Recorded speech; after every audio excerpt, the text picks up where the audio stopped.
Olá pessoal, sejam bem-vindos ao canal Me Ajuda a Ser Técnico. Bom pessoal, hoje a gente vai trabalhar com a ferramenta Rectangle ou retângulo em português.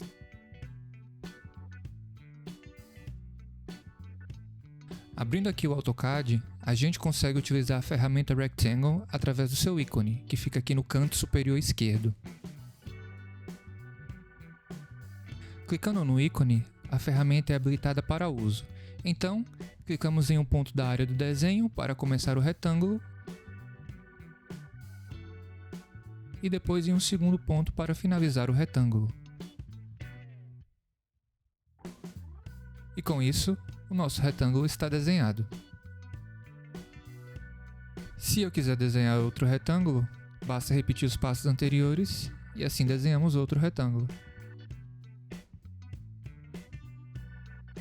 Outra forma de utilizar a ferramenta Rectangle é apenas digitando REC no meu teclado, ao invés de clicar no ícone, e após isso, clicar no ponto inicial e depois no ponto final do meu retângulo.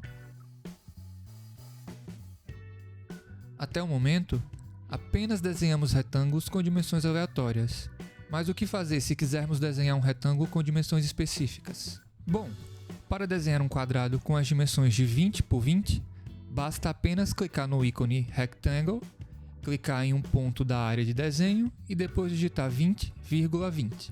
Só para lembrar que, diferente do que a gente está acostumado, no AutoCAD usamos pontos para digitar uma dimensão, por exemplo, de 10,5, no AutoCAD eu digito 10,5.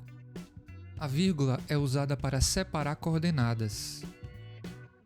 Outra forma de desenhar um retângulo com dimensões específicas é digitando REC no meu teclado, clicando em um ponto e depois digitar as dimensões, exemplo 20,10.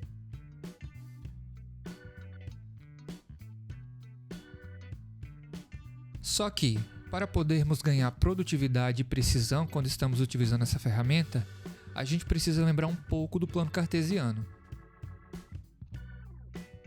O plano cartesiano, de forma simples, é um cruzamento de dois eixos. O eixo das abscissas, representado pela letra X, e o eixo das ordenadas, representado pela letra Y. O plano cartesiano é dividido em 4 quadrantes. O primeiro quadrante, o segundo quadrante, o terceiro quadrante e o quarto quadrante. Os pontos que a gente representa no plano cartesiano possuem coordenadas. Essas coordenadas sempre terão um valor para o eixo X e um valor para o eixo Y. Exemplo, se eu tenho um ponto que está no primeiro quadrante, o seu valor de X vai ser sempre positivo e o seu valor de Y também será positivo. Se este ponto estiver no segundo quadrante, os valores de X sempre serão negativos e os valores de Y sempre serão positivos. Se o meu ponto estiver no terceiro quadrante, os valores de X e Y obrigatoriamente serão negativos. Por fim, se o meu ponto está no quarto quadrante, os valores de X sempre serão positivos e os de Y sempre serão negativos. Mas por que é importante a gente relembrar isso? Porque assim a gente vai ganhar em produtividade quando a gente estiver desenhando retângulos. Dependendo, se os valores das coordenadas são positivos ou negativos, isso irá influenciar na posição que o meu retângulo será criado. Para a ferramenta Rectangle, o ponto que você clica para começar a desenhar é sempre a origem do plano cartesiano. Dependendo de como você queira que o seu retângulo seja criado, você vai utilizar valores positivos ou negativos para as coordenadas. Com valores positivos para x, a base do meu retângulo será criada da esquerda para a direita. Com valores negativos para x, a base do meu retângulo será criada da direita para a esquerda. A mesma lógica se aplica para y, porém, como y é a nossa altura, os valores positivos ou negativos irão influenciar se a altura do nosso retângulo será criada de baixo para cima ou de cima para baixo. Com valores positivos para y, a altura do meu retângulo será criada de baixo para cima. Com valores negativos para y, a altura do meu retângulo será criada de cima para baixo. Veja o exemplo. Temos aqui um retângulo com um valor de base igual a 5 e uma altura igual a menos 4. Isso quer dizer que esse retângulo será criado com a base indo da esquerda para a direita e a altura indo de cima para baixo.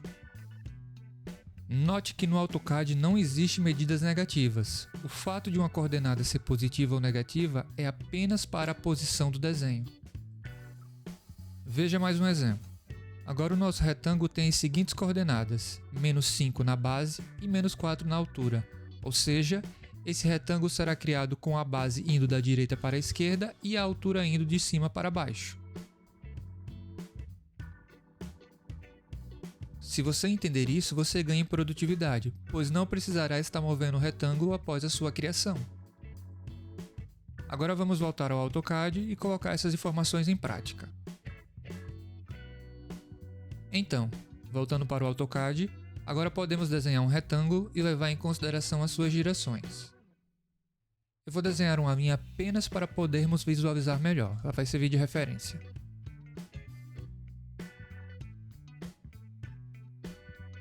Se eu quiser desenhar um retângulo, aqui vai ser o meu ponto inicial, ou seja, a origem. E a depender se as coordenadas serão positivas ou negativas, eu vou ter o meu retângulo vindo para cá, para cá, para cá ou para cá. Então, se eu quero um retângulo que comece da esquerda para a direita, então meu valor x, ou seja, da base do retângulo, deve ser positivo.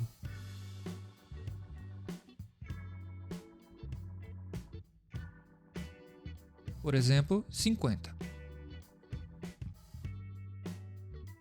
Se eu quero uma altura que suba, o valor de y deve ser positivo. Se eu quero uma altura que desça, o valor de y deve ser negativo.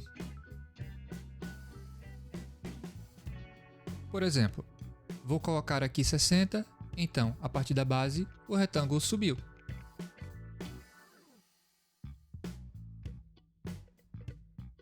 Vamos fazer outro exemplo.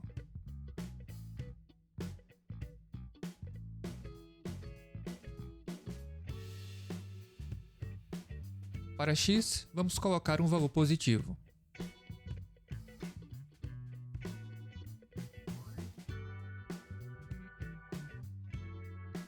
Para y, vamos colocar um valor negativo.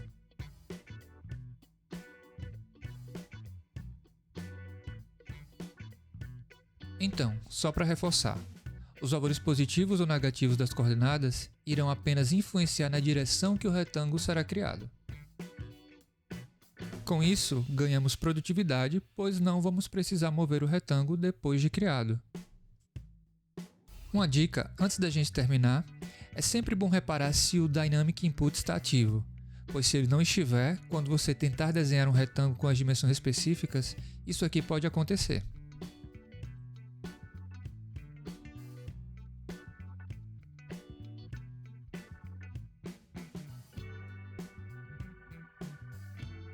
Um retângulo é desenhado com as dimensões totalmente diferentes do que você especificou.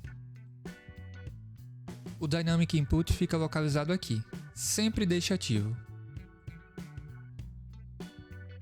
Com ele ativo, nossos retângulos sempre serão desenhados com as dimensões especificadas.